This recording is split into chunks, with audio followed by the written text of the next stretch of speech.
madzibaba anodya bhokuda uyambe kandi vaudze kuti vapana ndovakuya vo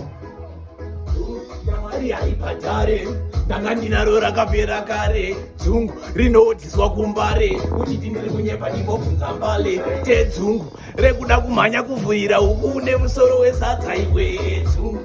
rekuda kumhanya kutuka porisi wangu uchiri mukamba usaite dzungu rekuda kutanga hondo nemunya usina kusimba usaite dzungu rekuda kutama mvura ichinaya wakazora fesi pauta iwe dzungu rekuda kumhanya kuvhurira huku nemusoro wesadza usaite dzungu rekuda kumhanya kutuka porisi wangu uchiri mukamba iwe dzungu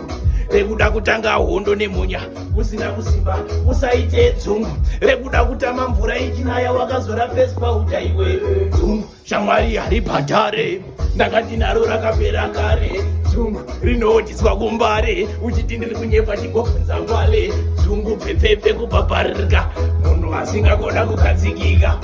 pese pese anoda kuwanika handirare mabasa kunge makanika